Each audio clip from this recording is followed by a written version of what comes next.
కూటమి ప్రభుత్వం ప్రజాప్రతినిధులకు గౌరవం ఇవ్వడం లేదన్నారు మాజీ మంత్రి పెద్దిరెడ్డి రామచంద్రారెడ్డి. చట్టం ముందు మంత్రులు, ఎమ్మెల్యేలు అన్న తేడాలేవి ఉండవని, అందరూ సమానమేనని కౌంటిచ్చారు మంత్రి ఆనం రామనారాయణ రెడ్డి.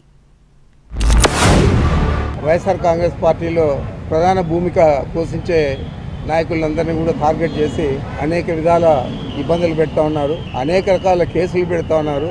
ఈరోజు ఇక్కడ పరిస్థితి చూస్తే ఒక తాలిబాన్లనో లేకపోతే ఏదో విదేశీ టెర్రరిస్టులు ఎవరైతే ఉంటారో వారిని ట్రీట్ చేసే విధంగా ఇక్కడ పరిస్థితులు ఉన్నాయి. మరి ఇది ఇలాగే కొనసాగిన ఇబ్బంది లేదు. వైఎస్ఆర్ కాంగ్రెస్ పార్టీ శ్రేణులు తప్పకుండా ఈ పరిస్థితిని అధిగమించి ఈ ప్రభుత్వానికి బుద్ధి చెప్పే రోజులు దగ్గరలో ఉంటాయి. శ్రీకాంత్ రెడ్డి గారు వాంగ్మూలం మీద ఇద్దరు మాజీ మంత్రుల పేర్లు కూడా వచ్చాయని, వాటిని విచారణలో ఉంది.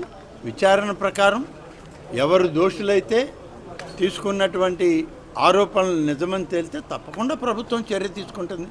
వాళ్ళు మాజీ మంత్రులా, ప్రజెంట్ మంత్రులా, శాసనసభ్యులా కాదా, ఇవన్నీ అప్రస్తుతం. చట్టం ప్రకారం మా ప్రభుత్వం తీసుకునేటువంటి నిర్ణయాలు తీసుకుంటుంది.